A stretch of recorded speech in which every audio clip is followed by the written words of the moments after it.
Hello everyone, I am Simone and welcome to my channel. In today's video we are going to talk about the Danish settlements in India. Denmark today is a small northern European nation part of Scandinavia, famous for its nature, wealth, social freedom and high human development index. Its current geographical size, therefore, makes it difficult to imagine that Denmark was the center of a vast kingdom, which included parts of northern Germany, Iceland, Norway, Greenland, Estonia and several islands in the North Sea. It also had overseas colonies located in the Caribbean, Africa and Asia, though in smaller number when compared to those of other European colonial powers. Among these, very notable were the outposts in India, on which we will focus on today's video. Although most people have heard of European colonies in India, it is little known that Denmark controlled parts of India too. This is even more surprising if we consider that the Danish colonies were located very close to some of today's most important Indian cities, such as Chennai, Kolkata and Mumbai. The existence of Danish India, or Dansk Ostindien in Danish, began in the early 17th century and lasted about 250 years. It had its main centers in Tranquebar and Serampore, located respectively in the present-day Indian states of Tamil Nadu and West Bengal. The Danes also established several factories and trading posts across the subcontinent.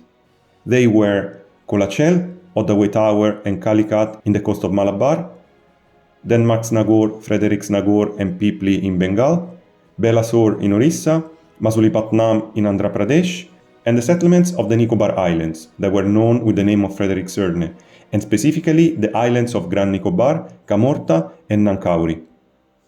The Danish presence in India was of little significance to the major European powers such as Great Britain, Netherlands, Portugal and France. Given its size, it never represented a real threat for them, both economically and politically. For this reason, until the half of the 19th century, when British supremacy in India over the other European competitors became undisputed, Danish outposts were generally tolerated. After that date, the Danish holdings here fell under British rule through formal occupations and forced sales. The reasons that prompted the Kingdom of Denmark to take part in the colonial venture in India were purely commercial. The opportunities offered by the lucrative spice trade convinced the Danish king Christian IV to create in 1616 the Danish East India Company, with a monopoly on trade with India and Ceylon. That was supposed to be found upon a request received by King Senarat Adhasin of Kandy, who was seeking military assistance to counter Portuguese expansionism in the island. The first expedition set sail under Admiral Øvre-Gjedde in 1618. Upon arriving to Ceylon in May 1620, however, the ambitious plans of the newly created Danish East India Company were disillusioned. The Øresund, a three-masted, lightly armed merchant vessel part of Gjedde's fleet, was rebooting around Karaikal on the southeast coast of India, after having captured several small Portuguese junks laden with goods with the permission of the King of Kandy, when a fleet of 6 galleys sent by the Portuguese governor of Jaffna attacked it. The Øresund was totally wrecked, and the rest of the crew captured and murdered by the Portuguese, intended to defend their supremacy in South Asia and their monopoly on the spice trade between Asia and Europe. The heads of 2 Danes, crew members of the Øresund, were displayed on the beach as stakes to warn the enemies. However, 14 members of the Danish crew, including the director of trade, the Dutchman Roland Krappe, escaped and managed to flee ashore, where they were arrested by the Indians and sent to the local chief, Raghunatha Nayak of Tanjore, who, on the contrary, received them very well. The surviving first mate of the ship, Jan Pedersen, was sent as a messenger with 2 letters to Ceylon. Here, the victory of the Portuguese against the Danish interference showed them the need to tighten their position in Ceylon and on the Kingdom of Kandy, effectively ousting the Danes from the island. Soon then, Admiral Gjedde also arrived in Tanjore. In the following months, negotiations between the Nayak and the Danish delegation led to the first permanent Danish settlement in Asia. Vijaya Raghunatha Nayak and Gjedde finally signed the first Indo-Danish treaty in November 1620 that allowed the Danes to acquire a 10 by 3 mile strip in proximity of the village of Tranquebar, or Tarangabadi, and the permission to levy taxes on the behalf of the Nayak. It was agreed behind the annual rent of 3,111 rupees. By 1622, a factory, A warehouse and a fortress were built in what became to be known as Fort Densborg, which became the administrative and military center of Danish East Indies for the next 2.5 centuries. Roland Krappe became its first governor and established many Danish factories and trading posts from Malabar in India to Makassar in Indonesia. He also established a factory in Masulipatam, along with smaller trading posts in Pipli in Bengal and Balasore in Orissa. Thanks to the strong royal support that the company enjoyed, it was able to focus on trading between these ports rather than sending regular cargoes to Europe. Bengal was one of the numerous locations where Krappe tried to establish a Danish presence. In 1626, Krappe sent a delegation to Bengal with the intention to head to Agra to persuade the Mughal emperor to grant Denmark the imperial official concession to trade in Mughal-controlled Bengal. Yet the mission could not be completed for lack of money. Because of that, Danish trade in India was conducted on informal basis. The foundations that Krappe energetically established for the Danish East India Company were not maintained by his successor Bernd Passart, whose administration was characterized by large debts resulting from a number of risky ventures to make money. These early years were difficult due to this mismanagement and financial losses. Despite aiming to compete with English and Dutch traders, Fort Densborg faced financial troubles and shifted its focus to becoming a neutral port in the Bay of Bengal. The presence of the Danish traders was unwelcome to the English and Dutch counterparts. But the involvement of England and Netherlands in the European affairs, namely the 30 Years' War, prevented decisive actions against Danish settlements in India from being taken. In 1642, a Danish ship, the St. Jacob, en route from Makassar to Masulipatam, was forced into Bengali waters due to bad weather. Bengal was then under Mughal rule. Here, the local authorities refused assistance to the Danish ship, imprisoned its crew and confiscated the cargo. The Danes saw it as a tyrannous act, leading to a formal declaration of war in 1642. Danish ships captured a Mughal vessel and renamed it the Bengali Prize, and the war continued under Pessar's successor, the new governor William Layo. Layo himself might have written a declaration of war in Persian, and a manifesto in Portuguese, the local lingua franca, dated August 24, 1644, justifying in it the Danish position. The Danes in India fought this war with the private aim of financial gain, targeting private ships and capturing valuable cargo. The war was fought primarily on sea, with limited activities on land. Resistance from the Mughals was ineffective due to the differences in naval capabilities, while the Mughals sought peace negotiations. In 1669, with the support of the Danish crown, the war intensified, including a direct attack in Bengal. The Danish company servants were primarily focused on financial gain, using the war as a means to found their presence in Asia. During the period from 1639 to 1668, when no reinforcements were sent from Denmark, the war served as an important source of revenue for the Danes in India.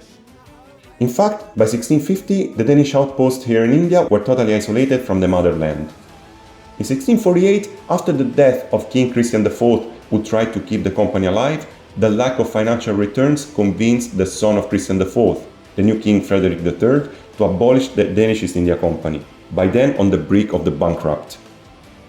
The Danes' emphasis on private ships in the Bay of Bengal, rather than attacking the Mughals directly on land, indicates their priority of making quick profits. They issued instructions to arrest Bengali ships and seize their cargoes as war prizes, demonstrating their desire for financial gain. The Danes also sought to capture valuable ships returning from Southeast Asia and profit from captured individuals and vessels. Despite attempts to negotiate peace, the conflict escalated after re-establishing the Danish East India Company with the official approval of Danish government in 1669. The violence continued until 1698, when Denmark reached a peace agreement with the Bengali governor, paying 15,000 rupees and 4 cannons as reparation. At the same time, they signed a lease to a piece of land in Gondalapara near the French settlement of Chandernagore for 30,000 rupees to be paid over 10 years. This became known as Denmark's Nagore, where the Danes established a factory which served as the basis for their presence in Bengal. During the period between 1670 and 1732, with the Second Danish East India Company established, the trade between Copenhagen and Tranquebar was officially resumed. New commercial outposts were established, including Oddaway Torre on the Malabar coast in 1696 and the already mentioned Denmark's Nagore in Bengal in 1698. Meanwhile, the settlement of Tranquebar was expanded further. In 1729, however, the Danish king's failure to repay a loan and inconsistent Indian trade led to the liquidation of the Second Danish East India Company. Trade became more stable during the period of the newly founded company, called Danish Asiatic Company, from 1732 to 1772. King Christian VI signed the charter granting the company a 40-year monopoly on trade with India and China. In 1754, Danish officials decided to colonize the Nicobar Islands for cultivating pepper, cinnamon, sugarcane, coffee and cotton, and the first settlers arrived the following year to this new Danish possession, renamed Frederiksørne. However, several malaria outbreaks led to the abandonment of the settlement in 1848. Also in 1755, Frederiks Nagore, the second Danish center in Bengal, corresponding to the current city of Serampore, was founded. During the last 3 decades of the 18th century, Danish trade experienced significant growth. Specifically after the Battle of Plassey in 1757, which marked the beginning of undisputed British dominance over the subcontinent, favorable conditions also arose for the development of Danish trade in India. As employees of the British company amassed fortunes and sought alternative routes to transport wealth, channeling capital into Danish trade. In 1799, a dispute arose between Denmark and Britain over trade rights during wartime, and Britain sought to restrict Denmark's trade with nations it was at war with. Yet, Denmark continued to profit from fetching colonial products between French and Dutch territories in the Indian Ocean and trading them through Copenhagen.